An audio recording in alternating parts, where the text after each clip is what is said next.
नमस्कार। समाजवादी पार्टी के वरिष्ठ नेता, राज्य पिछड़ा वर्ग आयोग के सदस्य रह चुके और भदोही लोकसभा क्षेत्र से समाजवादी पार्टी के प्रत्याशी के तौर पे सर्वाधिक चर्चित चेहरा कुंवर प्रमोद चंद मौर्य, पिता स्वर्गीय बहुपारसनाथ मौर्य विधान परिषद सदस्य रह चुके हैं, स्वतंत्रता संग्राम सेनानी रहे हैं। उनके पुत्र हैं कुंवर प्रमोद चंद मौर्य, अपने फार्म हाउस में मिले हैं। पार्टी के तमाम व्यस्ततम कार्यक्रमों में से हमने इनसे मुलाकात की है और आज हम बात करेंगे किसानों के दिल्ली कूच से लेकर जयंत चौधरी के गठबंधन कूटनीतिज्ञ राजनीति की उस पहलू के बारे में जिससे किसानों में नाराजगी है।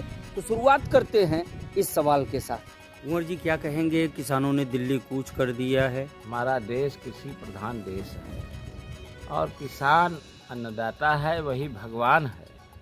और किसान बहुत सब्र है, विनम्र है, वो अपने कार्य में व्यस्त रहता है, लेकिन बार बार इस विनम्रता का परीक्षा ये भाजपा की सरकार ले रही है। लगातार जनता को लालीपाप देने का काम कर रही है। 5 किलो राशन में ये सबके मानसिकता को गुलाम बनाना चाहती है और किसान किसी का गुलाम नहीं है।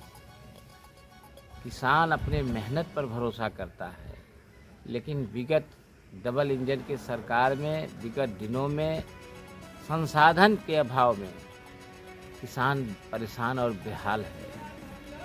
सरकार ने किसानों के साथ बिजली, खाद, पानी के लिए कितनी परेशानी उठानी पड़ी है कि खाद के लिए सोसाइटियों पर लाठी भी खाया, लेकिन तब भी किसान सब्र बना रहा।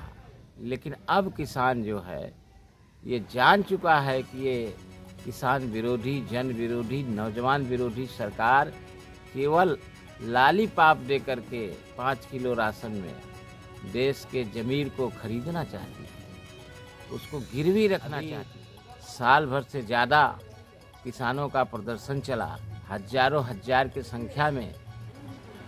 ये सरकार के तानाशाही रवैये में लोग जान गंवा चुके हैं।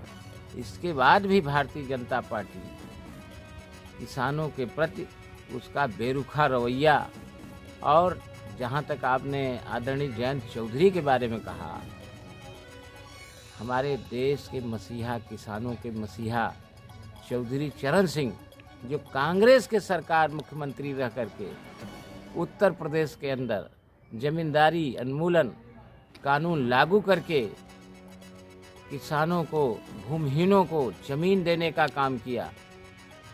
वो कहते थे कि किसी देश का भविष्य उसके खेत और खलिहान से होकर गुजरता है, विशेषकर भारत का भविष्य।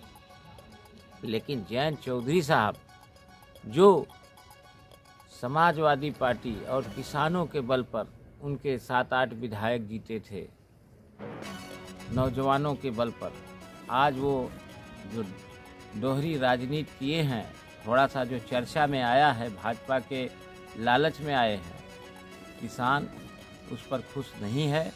न ही किसानों के रवैयों को देख करके उनके विधायक भी किसानों के दबाव में हैं, इसलिए बगावती सुर आपको सुनने को मिल रहा है।